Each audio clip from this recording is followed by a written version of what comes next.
오늘 말씀의 제목은 강림하신 메시아입니다. 오늘 말씀은 쉽게 말하면 지난 26절에서 38절 1장 26절에서 38절에 고지되었던 구세주의 이 탄생, 그로 인해서 수태로부터 시작되었던 어떤 이런 성육신의 초기 과정이 지금 실제적으로 성취되는 내용을 담고 있습니다. 보면 그때에 1절에 보면 그때에라고 되어 있는데, 이 그때라는 에게네토데라는 말은 이전에 예언되어 있던 어떤 일이 실제적으로 성취되어지는 그때를 말합니다. 그래서 우리가 지난주에도 살폈듯이 이것은 크로노스 속에 있지만 분명히 우리는 카이로스 속에 살고 있다는 거예요.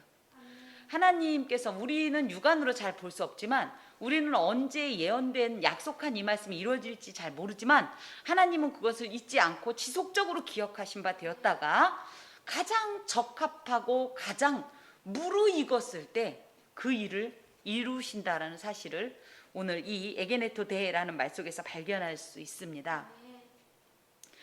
예수님의 탄생은 아주 오래전부터 굳이 거슬러 올라가면 역사적으로 창세기 3장 15절부터 예언되어져 왔었습니다. 그런데 그때가 언제 이루어질지 다들 기다리고 있는 상태였지만 언젠지는 몰랐어요. 하나님은 그때를 아신 바 되었고 가장 적절한 때에 그 일을 이루심을 볼 수가 있습니다. 그래서 그때라고 하면 역사적으로는 유대 왕이었던 헤롯의 사실은 죽은 해이기도 한데요. 헤롯이 BC 4년에 죽습니다. 근데 그때 태어났다. 그래서 예수님을 우리는 언제 보통 태어났다고 생각해요? 2000년. 그래서 AD 0년, AD 그야말로 원년이라고 이렇게 생각하는데 사실상은 BC 한 4년 전 정도에 태어났다라고 이야기들을 합니다. 역사적으로 볼 때 이때 당시에는 세계를 지배하고 있던 곳이 로마였고요. 그 로마의 식민지 속에 팔레스틴이 속해 있었습니다. 그리고 그 로마를 다스리던 황제는 가이사 아구스토였어요. 그래서 마태복음은 사실은 헤롯 이야기와 예루살렘 이야기에 굉장히 중점을 두어서 기록하고 있습니다. 그것은 왜 그러냐면 마태복음의 독자가 히브리인들, 유대인들이기 때문이었다면 누가복음은 이렇게 가이사 아구스도 또 로마에 대한 이야기를 배경으로 하는데, 이것은 누가복음의 주된 독자층을 누구로 받기 때문이냐면 이방인들로 받기 때문입니다. 자, 그때 가이사 아구스도가 영을 내려 천하로 다 호적하라 하였으니, 가이사 아구스도는 가이사란 말이 황제라는 뜻이고요. 카이사르 이렇게 말하죠. 그래서 이제 초기 황제인데요. BC 27년에서 AD 14년까지 총 거의 한 40년 되네요. 맞지요? 40년 정도 로마 제국을 다스렸던 황제로서 본명은 가이우스 옥타비우스입니다. 이 사람이 이 로마를 얼마나 잘 다스렸는지 이 사람들 그 당시에 로마의 대부라고 했고요.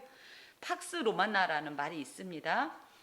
주님께서 평안을 너에게 주노니 할 때 그 평안이, 그때 당시의 평화는 뭐냐면 이 팍스 로마나였어요. 로마의 평화. 그래서 로마가 다스리는 곳은 완전한 평화가 이루어진다, 이상적인 평화가 이루어진다라는 그들의 어떤 신뢰가 있었는데, 사실은 그 요한복음 14장에서 주께서 말씀하시는 그 평화는 그 평화와 같지 않다, 세상이 주는 평화와 같지 않다라고 말씀하시면서 예수님의 아주 독자적인 평화를 선포하시는데, 그때 예수님의 평화와 대조되었던, 비교되었던 평화가 바로 이 로마의 평화, 팍스 로마나입니다. 이 가이우스 옥타비우스가 이 로마의 평화를 실현했던 사람이라고 해서 사람들은 로마의 대부라는 이런 속칭을 부르기도 했다라는 거예요. 이 사람은 탁월한 통치 능력과 행정력을 가진 정치가였어요.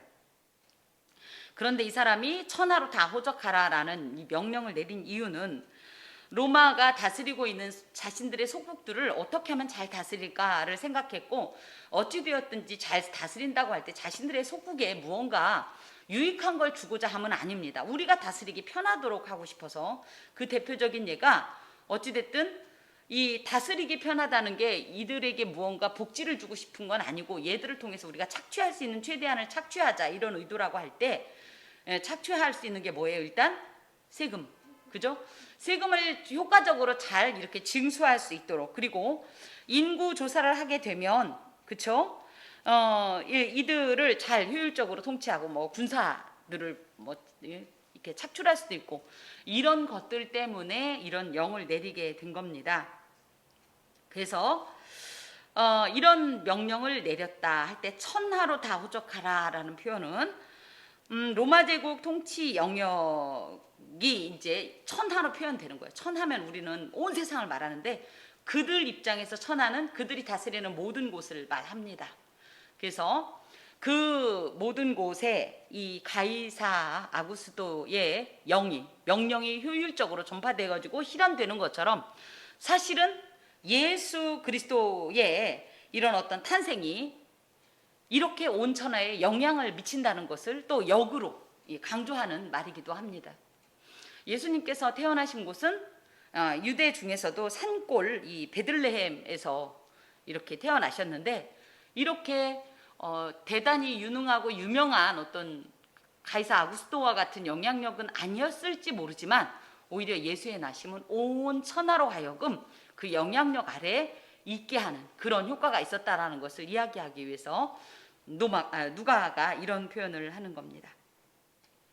또한 가이사 아구스도는 실제 인물이거든요. 이런 실제 인물을 굳이 거론한 이유는 예수님의 이 탄생이 굉장히 초자연적이기 때문에 사람들은 믿을 수 있네 없네 이런 얘기를 하지만 사실 당시 로마나 그리스 신화에 나오는 신의 탄생처럼 그럴듯한 꾸며진 것이 아니라 실제적인 역사적인 사건이었다라는 것을 또한 강조하기 위해서 이렇게 실제 인물을 넣기도 합니다. 하나 더는 이 하나님께서는 일을 하실 때 꼭 하나님 백성들을 통해서만 일하신다고 우리가 오해하기도 하는데 그렇게만 이해하는데 그렇지 않다라는 거예요. 대표적인 예로 이 바사왕 고레스 같은 경우는 뭐예요? 갑자기 성전 건축을 하라고 명을 갑자기 내리지를 않나, 그죠? 또 느부갓네살 같은 경우도 바벨론 왕이기 때문에 적국의 왕인데도 불구하고 하나님께서 당신의 종이라고 부르시면서 모든 나라와 백성을 그에게 복속시키겠다고 말씀하시는 내용이랄지 또 바로는 어떻습니까? 바로 또한 이방인이니까 전혀 관계하지 않을 것 같지만 이 바로를 통해서 하나님은 또한 그쵸? 놀라운 일들을 그 바로를 통해서도 이루시기도 합니다. 물론 이 바로는 원수였지만 이런 것처럼 가이사 아구스도 역시 자신은 통치를 용이하게 하려고 인구조사를 시행했지만 이 배후엔 누가 계시냐면 하나님이 계시다. 그러면 왜 하나님은 이 가이사 아구스도를 통하여서 천하로 다 호족하라는 명을 내리셨냐? 아멘입니다. 말씀을 이루시기 위해서. 어떤 말씀이냐면 미가서 5장 2절에 보면 유대 땅 베들레헴아 네가 비록 작을지라도 그저 내게서 다스리는 통치자가 나올 것이라는 이 예언을 성취하시기 위한. 그래서 우리가 생각할 때는 세속의 역사와 하나님의 역사는 전혀 별개인 것 같지만 그렇지 않다. 오히려 세속의 역사 속에서 우리는 하나님의 일을 볼 수 있습니다. 하나님은 또한 이 세속의 역사를 통해서 하나님 나라를 이루는 도구로 사용하시기도 합니다. 그러므로 이런 돌아가는 역사들을 우리가 무관하게 우리만 이럴 것이 아니라 오히려 무화과 나무 잎이 잎사귀가 어떻게 됐는지를 보면서 그때를 보는 것과 마찬가지로 이 세상의 역사들에 주목할 필요가 있어요. 제가 지난 주간에 하나님 앞에 물론 하나님께서는 그런 표현으로 의인은 없나니 하나도 없다라고 우리의 얼마나 이 죄악된 것인가를 말씀해 주셨지만 제가 실제로 이 나라를 위해 기도하면서 지도자들이라 하면 우리가 그래도 어느 정도 우리의 기대를 좀 받을 만한 신뢰를 이룰 만한 어떤 근거 있는 어떤 그죠? 도덕적으로나 이런 부분에 있어서 그래도 어떤 정도 기본적인 근거는 갖고 있지 않을까 했는데 이번 대선에 우리 집사님도 그런 기도를 드렸지만 도대체 어디까지 봐줘야 될지 모르겠어요. 심지어 우리보다도 못해도 너무 못한 거예요. 제가 정말 하나님 의인은 없나니 하나도 없다는 표현이 이런 거군요. 그러면 그 대안은 또 대단히 훌륭하냐? 누구도 그보다 더 낫다고 말을 못하기 때문에 이 사람을 해라 저 사람을 해라를 못할 정도로 이렇게 이 시대가 정말로 암흑천지다라는 생각을 하면서 그래서 주의 때가 심히 가까이 왔구나 이런 생각을 했습니다. 자, 그러면서 이 호적은 브레뇨가 수리아 총독이 되었을 때 처음 한 것이라 흔히 이제 이 아구스도의 이 호적령을 수리아 총독 때 브레뇨가 이 수리아 총독이 되었을 때 했던 거다라고 해서 조금 오해하는 부분이 있다고 합니다. 그러니까 브레뇨라는 사람이 수리아 총독으로 이 수리아 시리아를 말하고 이 팔레스타인을 다 포함한 거예요. 그곳에 재임했던 기간이 AD 6년에서 9년 정도 통치를 했대요. 근데 지금 요 때는 언제냐면 예수님의 탄생식이란 말이에요. 그럼 제가 아까 뭐라고 그랬어요? 약 BC 4년경일 거다. 그러니까 BC 4년경과 AD 6년, 9년이면 약 10년 차이가 난단 말이에요. 그쵸? 그럼 뭐야? 예수님은 이때 태어났는데 수리아 총독으로 이 브레뇨가 있을 때 이때 호정령이 있으면 이 10년간의 갭을 어떻게 설명할 거야? 그랬는데 알고 보니 이 많은 역사, 성경 역사학자 중에 특히 이제 요세푸스라는 사람이 굉장히 유명한 사람인데요. 그 사람이 말하기를 브레뇨가 놀랍게도 팔레스틴에 2번 재직을 했답니다. 그러니까 이 호적 자체가 사실은 예수님과 관계가 있으려면 지금 소위 말하는 수리아 총독, 브레뇨가 수리아 총독이 되었던 AD 6년에서 9년이 아니라 그 전이어야겠죠. 그런데 놀랍게도 이 브레뇨가 수리아 총독으로 재직했던 시기가 BC 12년에서 2년까지 재직했던 기록이 있대요. 그러니까 이게 1차 재직 기간이고 우리가 일반적으로 알고 있었던 건 2차 재직 기간인데 예수의 탄생과 관계된 건 1차. 이 브레뇨가 1차로 이 시리아 총독으로 재직할 때 있었던 일이라고 이렇게 밝혀졌습니다. 다만 이제 그러면은 2차는 무슨 관계가 있냐 했더니 사도행전 5장에 보면 그 유다라는 어떤 사람이 호적과 관계돼서 반발을 하고 그것으로 인해서 이 유대인들의 반감을 사서 시행을 하지 못했다는 내용이 사실은 나와요. 사도행전 5장에. 그때가 아마 브레뇨가 2차로 재직할 때의 어떤 호적력 사건이 아니었겠는가 이렇게 이야기들을 합니다. 자, 그래서 이제 우리가 정리해 보면 가이사 아구스도의 영에 따라서 브레뇨가 수리아 총독이 되었었던 BC 이제 지금 여기서는 뭐 12에서 2년이니까 그러니까 약 4년쯤에 예수님이 탄생할 그때쯤에 호적령이 시행되었다. 1차 재직 기간에 이 호적령이 시행이 되었다. 이렇게 알 수가 있어요.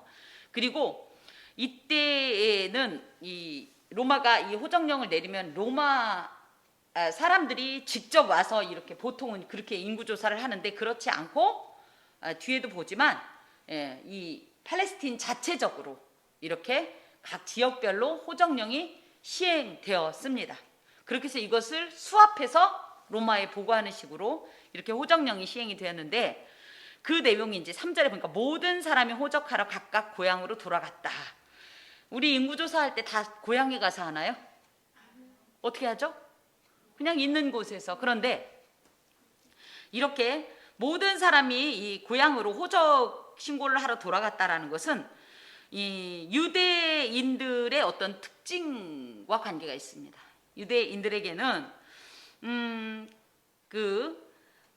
하나님께로부터 받았던 어떤 기업은 내가 설령 이 땅을 떠났더라도 저도 실제적으로 그런데 저희 고향이라는 이름은 있지만 그곳에는 나의 흔적은 하나도 안 남았어요. 근데 유대인들은 그렇지 않았다. 그죠? 이곳은 그야말로 이 땅은 그대로 있었지요. 그러다 보니까 이들이 희년이 되면 다 그래서 어디로 갔어요? 자기 본토로 돌아갔잖아요. 그래서 이 습성을 이용해서 사실은 이 호적 조사를 명했고 여전히 유대인들은 그 습성에 따라서 마치 희년에 자기 집으로 자기 기업으로 돌아가듯이 자기의 땅으로 고향 땅으로 돌아갔다는 것을 이곳에서 밝히고 있습니다. 이에 따라서 요셉이 이제 자기 고향으로 돌아갔는데 그 전까지는 요셉이 이 사람 고향이 어딘지 몰랐고 이 사람이 어디 출신인지 어떤 혈통인지 전혀 알지 못하다가 이 호정령에 따라서 자기 고향으로 돌아가는 통에 요셉이 누구인지 그 정체가 드러나는데 4절에 보니까 누구예요? 다윗집 족속이므로. 그래서 다윗집 족속이라는 건 다윗은 어디 사람? 베들레헴 사람, 유다 베들레헴 사람이기 때문에 다윗집 족속이니까 유다는 당연히 어디로 갔어요? 베들레헴으로 갔을 거다. 그렇죠? 그래서 이제 베들레헴이라는 땅이 이제 조명받기 시작합니다. 그런데 이 요셉이 지금 현재는 어디에 있다? 갈릴리 나사렛 동네에서 살고 있다. 그러니까 갈릴리 나사렛 동네에 살고 있던 요셉을 통해서는 누구도 그죠? 다윗 족속인지 알지 못했고 베들레헴은 연상이 안 되는 건데 놀랍게도 아구스도의 이 호정령 때문에 그죠? 이 사람이 자기 고향으로 가서 드디어 이 미가서 5장 2절에 베들레헴에서 메시아가 탄생하려는 이 예언이 지금 서서히 성취되어 가고 있는 어떤 모습을 우리 이런 걸 통해서 발견할 수가 있습니다. 그런데 유대를 향하여 베들레헴이라는 다윗의 동네로 그 약혼한 마리아와 함께 호적하러 올라갔다. 그래서 그 베들레헴으로 가는데 그 거리는 어땠냐면 갈릴리 나사렛에서 유대 이 베들레헴까지 약 145km 정도가 떨어져 있다라고 합니다. 저번에도 잠깐 보여드렸는데요. 여러분 입장에서 보면 이렇게 돼 있는 거예요. 팔레스틴 지도가 갈릴리는 지금 어디냐고 했더니 예 이쪽이죠. 여기서 유대는 이 정도입니다. 거리가 만만치 않아요. 뭐 한 뼘 아닙니다. 미스터 선샤인도 아니고 그죠? 한 뼘 아닙니다. 이 거리가 이제 145km인데 유대는 산지였어요. 그래서 사실 이동하기가 결코 쉽지 않은 지형을 가지고 있는데 이렇게 이동을 하게 됐는데 놀랍게도 혼자 안 움직이고 그때 약혼한 마리아와 함께 올라가는 모습을 또 기록하고 있습니다. 물론 이렇게 호적을 하기 위해서 여인들도 움직일 수 있었어요. 여인들도 호적을 하러 같이 움직일 수는 있었어요. 그런데 반드시 가야 하는 건 아니었는데도 불구하고 이 만삭의 몸인 마리아, 왜냐하면 조금 이따 애기 나니까 를 데리고 굳이 이 먼 길로 요셉은 왜 이동을 했을까? 보통 그렇게 이제 많이 이해합니다. 맞습니다. 그죠? 정혼은 했지만 아직 결혼하지 않은 마리아의 배가 지금 점점 불러오는 것 때문에 많은 그 나사렛 동네에서는 마리아에 대한 어떤 그런 정죄가 있었을 겁니다. 그리고 비난이 있었을 거고요. 그래서 그것 때문에 마리아가 이제 어떤 위험할 수도 있고 했기 때문에 데리고 갔을 거다라고 얘기를 하기도 합니다. 더하여서 요셉과 마리아는 사실은 굉장히 특히 요셉을 마태복음에서는 경건하고 의로운 사람이라고 얘기하는데 그걸로 봐서 이 마리아랑 요셉은 이미 메시아 수태고지를 받은 상태죠. 그러니까 이 메시아가 어디서 나야 할 것을 베들레헴에서 나야 할 것을 이들은 미가서 5장 2절의 말씀을 통해서 알게 되었을 거고 그것을 이루려 가지 않았을까 뭐 이렇게 얘기를 합니다. 중요한 것은 목적과 이유가 어찌 됐든지 간에 결국은 이런 행동들을 통해서 미가서 5장 2절의 예언이 지금 서서히 성취되어 가고 있는 모습입니다. 그런 의미에서 우리는 우리가 알아서 사는 것 같지만 하나님의 인도하신 가운데 우리 자신을 내어드리면 놀랍게도 하나님의 흐름에 따라서 하나님의 걸음에 따라서 하나님의 목적에 따라서 방향에 따라서 우리가 나아갈 수 있습니다. 그러니 내가 내 방향을 내가 나침반이 돼서 정하려고 하지 맙시다. 아멘. 맡기면 하나님께 의지하면 하나님은 우리의 삶을 우리보다 훨씬 더가 아니라 비교할 수 없는 이 전지전능자께서 당연히 우리를 선한 길로 인도하십니다. 그런데 우리는 머리가 자꾸 좋아지고 배운 게 많다 보니까 이러면 좋겠고 저러면 좋겠고 그래서 심지어 어떤 일도 하냐면 매뉴얼을 딱 가져와서 하나님 제 말을 잘 들어보세요. 우리가 기도할 때 주의해야 되고 제 말을 잘 들어보세요. A는 B해야 되겠고 B는 C해야 되겠고 C는 D해야 되겠고 아셨죠? 오케이? 응답하세요. 이런 행동을 하면 안 된다는 거예요. 근데 우리의 기도가 자칫 잘못하면 뭐예요? 하늘의 뜻이 내게 이루어져야 되는데 내 뜻이 하늘에서 이루어지기를 구하는 기도가 많단 말이에요. 우리가 이런 어떤 하나님의 일하심을 통해서 이런 교훈을 함께 공유했으면 좋겠습니다. 보니까 마리아가 이미 잉태하였더라. 그래서 마리아는 이미 이제 임신한 상태였는데 놀랍게도 초기가 아니라 6절에 보니까 거기 있을 그때에 여기서도 그때가 또 나오는 거예요. 그래서 이 모든 일은 딱 하나님의 놀라운 섭리 가운데 진행이 된다라는 것을 강조하고 있어요. 이렇게 되기로 이미 예언이 되어 있었고 그 예언은 이렇게 놀랍게도 아주 자연스럽게 성취되고 있다. 이 말을 이곳에 넣고 있습니다. 그래서 해산할 날이 차서 첫 아들을 낳아. 예수님은 제가 알기로 그 타 종교 중에 불교는 부처가 태어나자마자 그죠? 동쪽으로 7발짝 뭐 가가지고 뭐 어쩌고 저쩌고 태어나자마자 그런 행동했다고 하는데 예수님은 세상에 신이면서도 그런 걸 안 하셨네. 왜 못 하셨을까? 그죠? 굳이 10달 동안 있었어야 돼요. 뱃속에 9달 동안 엄마 뱃속에 신께서. 놀랍게도 예수께서는 다른 사람들과 달리 성령으로 잉태되었고 이분은 본성이 그죠? 본체가 하나님이심에도 불구하고 그 인간의 모든 출생 과정, 즉 모친의 복중에서부터 출산 때까지를 다 겪으신 분이에요. 그렇기 때문에 이분을 누구라고 하냐면 완전하신 인간이라고 하는 거예요. 근데 이제 우리하고 다른 건 그거죠. 사람이지만 죄는 없으신 하나님이시다 이거지요. 여기에 첫 아들을 낳았다 할 때 이 첫 아들이라는 말이 굉장히 중요합니다.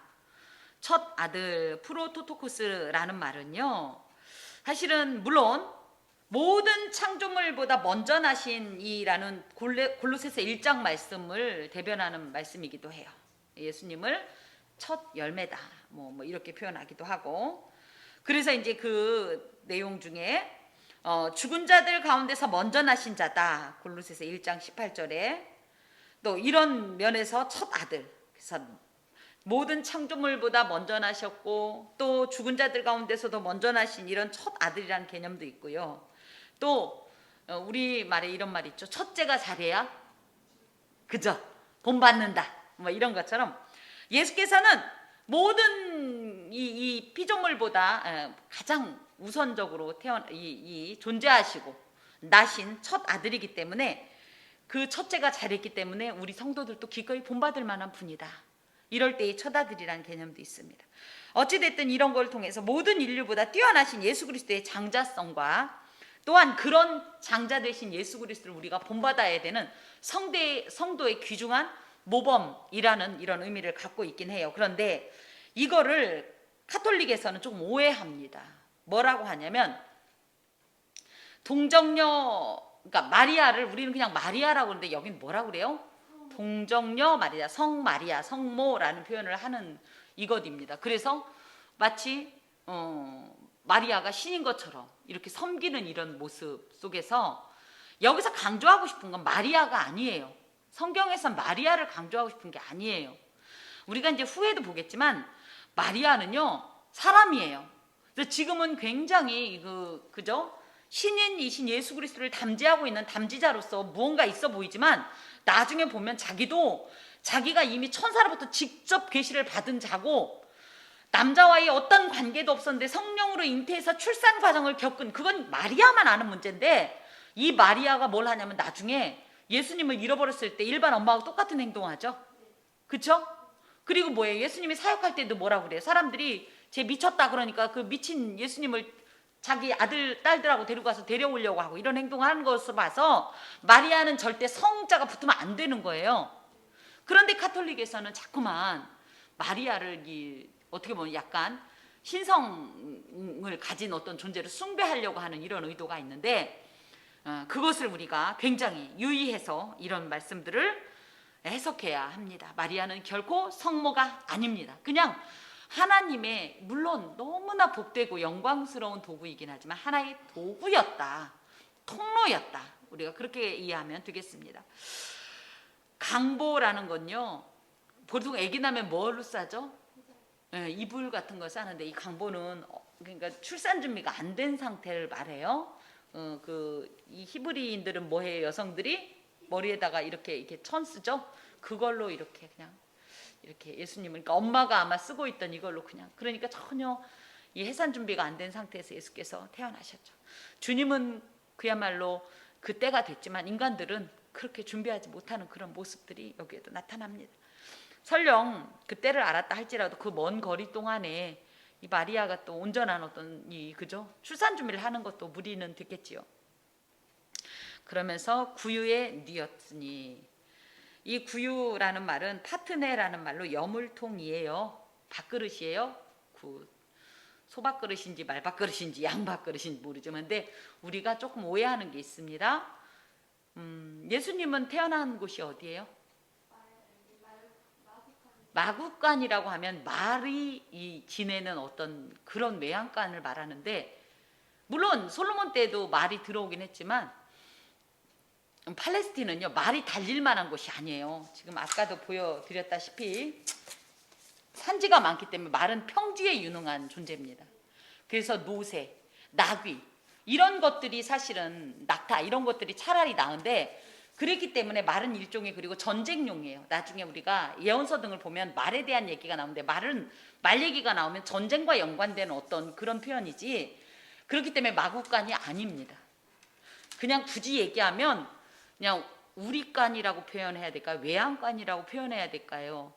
이제 그런 것입니다. 그런데 뭐 그게 꼭 중요한 건 아니지만 우리가 그냥 성경에 마국간이라고 안 나와 있는데 우리가 구유라는 말로 유추해 갖고 마국간이라고 얘기하는 우는 범하지 말자.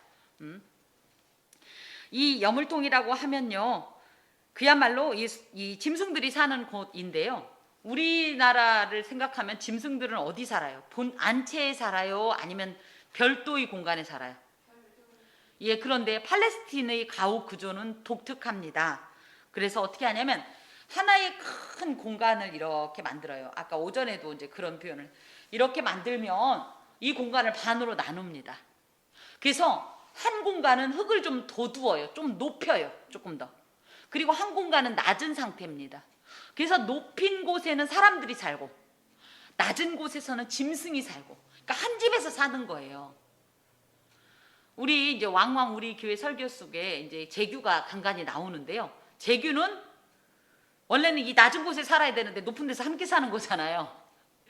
그 6월절에 어린 양을 잡을 때 그래서 그렇게, 왜냐하면 이 높은 돋은 곳이긴 하지만 얘들이 그렇다고 절대 여기를 침범하지 않는 건 아니잖아요. 진짜 그냥 한 식구끼리 산 거예요. 한 식구처럼 밥 먹다가 너도 먹고 나도 먹고 뭐 이렇게 하고 살던 애를 내 죄 때문에 죽인다는 거는, 이거는 우리가 상상할 수 없는 어떤 그런 내용인데요. 이런 식으로 이제 가옥 구조가 일반적으로 있었고요. 조금 잘 사는 집들은 우리가 소위 알고 있는 어떤 그런 별도의 공간을 좀 두긴 했었어요. 예수님께서 나신 곳이 그럼 과연 어딜까 할 때 우리는 보통 별도의 공간으로 많이 생각하죠. 그런데 이게 그럼 여관 외양간에서 났느냐? 그쵸? 누구는 또 그렇다고도 하고, 그게 꼭 중요한 건 아니지만 어쩌면 또 예전에 어떤 목사님 설교를 들어보니까 일반 가정집의, 그런데 이 돋은 부분에서 낳지 않고 요양간에서 낳았다 이렇게 하는데, 저희 같으면 아무리 우리가 완악하다고 그 산모를 그렇다고 같은 집에서 그 돋은 부분을 안 주고 외양간으로 보냈을까, 낮은 부분에 낳게 했을까, 또 이런 오해는 있어요. C.S. 루이스인가 하는 사람은 그래서 예수님은 동굴에서 태어났을 거다 이렇게 표현을 하기도 해요. 왜 갑자기 동굴이냐 하면 그때 당시 그곳은 천연 동굴이 굉장히 많아요. 그러다 보니까 외양간을 따로 만들지 않아도 천연 동굴이면 어때요? 걔들이 거기 들어가 있고 문만 딱 막으면 안전하잖아요. 그래서 이런 천연 동굴을 또 외양간으로도 많이 사용했대요. 예수님이 정확히 어디에서 어떤 구조 하에서 태어난지는 몰라요. 다만 그분이 거하셨던 곳이 어찌됐든 우리간이고, 그래서 그분의 보좌는 구유였다라는 사실이죠. 이것은 하나님과 본체이신 예수께서 자기를 극도로 낮추신 것을 보여주는 어떤 상징적인 사건이고 이미지라고 하겠습니다. 그래서 여기에 그냥 구유에 뉘었다 했으면 우리가 별 생각이 없을 텐데 굳이 설명을 덧붙입니다. 누가가 뭐라고? 이는 여관에 있을 곳이 없음이러라. 그러니까 결국은 그 당시에도 얼마든지 이런 여관에 갈 수 있었다라는 거죠. 그런 전문 숙박 시설이 있었다라는 거죠. 외부로부터 나그네가 왔을 때 환대할 수 있는 공간은 얼마든지 있었다. 그런데 굳이 이제 상황적으로 보면 그 호정령 때문에 베들레헴을 고향으로 둔 다윗집 족속들은 다 그곳에 모였을 테니까 사람들이 워낙 많았으니까 자리가 없었을 거다. 미리 예약이 안 돼서. 요즘같이 여기 어때 이런 거 있었으면 얼마나 좋겠나. 그것도 있지만 사실 그 안에는 이런 공간이 없었다라는 어떤 부분보다는 아무리 우리가 그쵸? 냉랭해도 이렇게 곧 해산에 임박한 산모 그리고 신생아를 받아들일 공간이 없을 정도는 아니었을 텐데 누구도 그 마리아와 요셉의 상태를 보고 자신의 안락함을 자신의 편안함을 내어줄 자 없었다. 그래서 하나님의 백성으로 자처하는 이들에게 전혀 사랑과 긍휼과 인애는 발견되지 않았다. 그런 어떤 무언의 고발이 되겠습니다. 예수께서 드디어 오셨습니다. 메시아로. 메시아께서 메시아가 오시길 그렇게 기다렸는데 드디어 오셨습니다. 하지만 그분은 비천하고 초라한 모습으로 우리 일반인의 기대를 깨고 구유로 오셨습니다. 그렇지만 정말 중요한 건 뭐예요? 이분이 어떤 모습으로 오셨든지 간에 이분은 누구였다? 하나님과 동등하신 하나님의 본체로서 사람을 구원하시려고 사람과 같이 되어서 사람의 몸을 입으시고 이 땅에 강림하신 메시아로서 이것은 창세기 3장 15절의 약속 아래에 오랜 시간 동안 기다려왔던 인류의 이 대망을 성취하고 화답하신 사건이다. 과연 하나님께서는 약속대로 이 땅에 당신의 메시아를 보내주셨습니다. 그렇다면 예수는 왜 오셨을까? 그리스도는 영원한 다윗 왕국을 세우려고 오셨다. 다윗 왕국은 어떤 나라예요? 하나님의 약속이 있는 나라. 그죠? 그 약속이 실제로 성취되는 나라. 그렇죠? 그래서 진정한 하나님의 나라를 세우려고 이 땅에 오셨다. 예수 그리스도께서는 영생의 떡으로 오셨다. 생명을 잃고 소망을 잃은 이 땅 가운데 예수께서 친히 이 베들레헴이라는 말이 떡집이라는 뜻인데 이 떡집에 떡이 되어서 그저 그렇게 굳이 따지면 여물통 안에 무엇이 들어있으면 이건 어떤 존재예요? 짐승의 먹잇감이죠. 똑같습니다. 이렇게 생명의 떡으로 이 땅에 오셔서 당신을 먹는 자에게 생명을 주시러 오셨다. 마지막으로 그리스도는 사랑을 상실한 이 세상 가운데 온전한 사랑을 회복하기 위해 오셨다. 얼마든지 마음만 있으면 그 산모에게 방을 양보할 수도 있었을 텐데 그조차도 하지 않는 이런 사랑을 완전히 상실한 이 땅 가운데 이것이 진정한 사랑이다. 그 사랑 무엇입니까? 나를 죽기까지 내어주시는 그 완전하신 사랑을 보여주시고 그것을 통하여서 이뤄진 모든 백성들 하나님과 원수되었던 모든 하나님의 족속들을 회복시키기 위해 오셨습니다. 예수는 메시아이십니다. 그 메시아께서 강림하셨습니다. 기도하겠습니다. 강림하신 메시아 예수 그리스도시여 감사합니다. 주의 오심은 인류의 어떤 수많은 역사 속의 한 장면이 아니라 그때의 그 사건이 아니라 지금의 나에게 주시는 메시지고 지금의 나에게 주시는 하나님의 응답입니다. 메시아 되신 예수 그리스도를 우리가 영접하게 하여 주시고 주께서 과연 이루고자 하시는 그 일을 우리 또한 참으로 힘써 이루기를 소망하오니 주 성령이여 우리를 강권하시사 주님의 뜻을 하늘에서와 같이 이 땅 가운데도 이루어 드리는 자가 되게 하여 주옵소서. 우리는 연약하고 미련하오나 주께서 강권하심에 능히 이 모든 것을 이루실 줄로 믿사옵니다. 한 주간도 과연 주의 사람으로서 하나님을 온전히 섬기는 하나님의 백성으로서 살아갈 수 있도록 주 성령이여 우리를 주관하여 주시옵소서. 권능으로 앞서 행하시사 주님의 뜻만을 향하여 나가는 주의 백성 되게 하여 주옵소서. 예수 그리스도의 이름으로 기도하오며 여호와는 내게 복을 주시고 너를 지키시기를 원하며 여호와는 그의 얼굴을 내게 비추사 은혜 베푸시기를 원하며 여호와는 그 얼굴을 내게로 향하여 드사 평강 주시기를 원하노라. 아멘.